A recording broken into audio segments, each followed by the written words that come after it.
Hi everyone, thanks for your questions on our AMA. Let's get to answering them.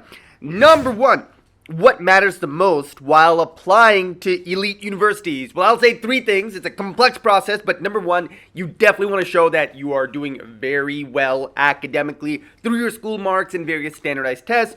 Number two, you have to develop your own personal brand. What is that unique masala you're bringing to campus? What are you going to be known for? What are you doing better than any other high school student, at least in your country, if not the world? Number three, fit with the college. Do you resonate with the culture of the college? What the college looks for, their beliefs, their values, their ideals. How do you demonstrate them? Question number two, how does Athena help with research? Well, we have a systematic program led by our fearless research leader, Dr. MJ over here. And we take you through everything from how do you identify a really good question. A lot of students have difficulty with that, to how do you obtain data? How do you create your own data? How do you process that data with stats and data analytics? And how do you write in an academic manner? We also have a junior program for students as young as middle schoolers to develop a lot of the research skills they need to write impressive papers down the road. All right, another question, how should you obtain a really good LOR? Whom should you choose for your LORs, your letters of recommendations in the application process? Well, number one, check requirements. MIT and Caltech, for example, surprisingly require every student to submit a humanities recommendation. So number one, check the requirements of the colleges you're applying for.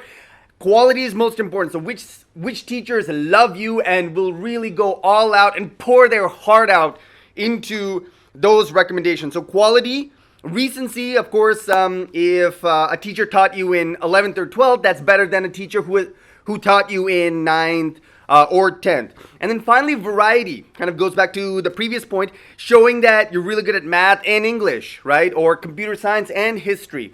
That kind of variety in subjects is also a big plus. All right, another question. I love this question. What about gap years? Now, I know in Indian culture, like taking a gap year, beta, what are you doing? Sitting at home doing nothing? Log kya kehte? Chacha ne kya kahing? My Hindi's not that good. But anyway, you get the point. All right? But a gap year can be amazing. We've had so many gap year students, and they use that gap year to really expand their mind and expand their experiences through internships, through courses, through traveling, through personal projects. And universities appreciate this. In fact, Princeton has something called a bridge year program where they take applicants and they say, you know what, take a year and go somewhere in the world and just have a great time and have amazing experiences. Why would a university do that? Because then the students coming in have that much more to offer their peers, because they have seen things and interacted with interesting people. All right, so a gap year can be a bad idea if you sit at home doing nothing, but if you use it to get out in the world and experience things you wouldn't have otherwise, it can be a big plus. Another important point about gap years, because during the gap year, you will learn what you don't know. All right, through your internships and your various experiences, you're like, oh my God, I need to learn A, B, C, D, and E. And then when you go to college the following year, you're much more systematic and much more disciplined about the courses you take, the knowledge you gain, and the skills you learn. Another question, we get this a lot. What is the best time to join Athena? If you're in 11th or 12th grade, you gotta get moving. What is your brand? What is your differentiator? What do you bring to the table that almost no other high school student brings to the table? You need to identify that, sharpen it, and present it in a powerful and artful manner through all the facets of your application.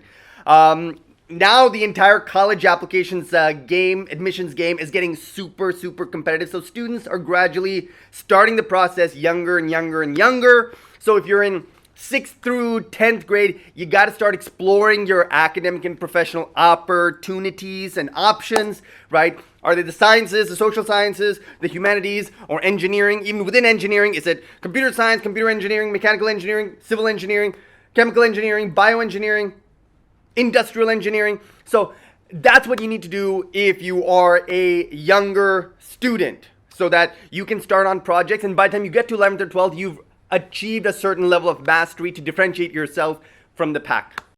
Final question, what do you look for in Athenians, as we like to call them? There are three things we like to talk about. Of course, you need to be doing well academically, not struggling.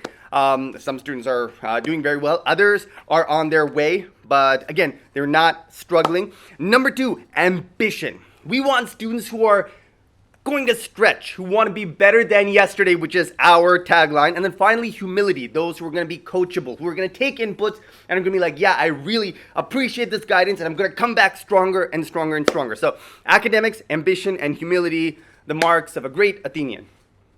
So thank you so much for your questions. We couldn't get to all of them. The remainder, don't worry, we'll answer on Instagram and we'll keep doing this periodically. So thank you so much for joining and see you in the next video.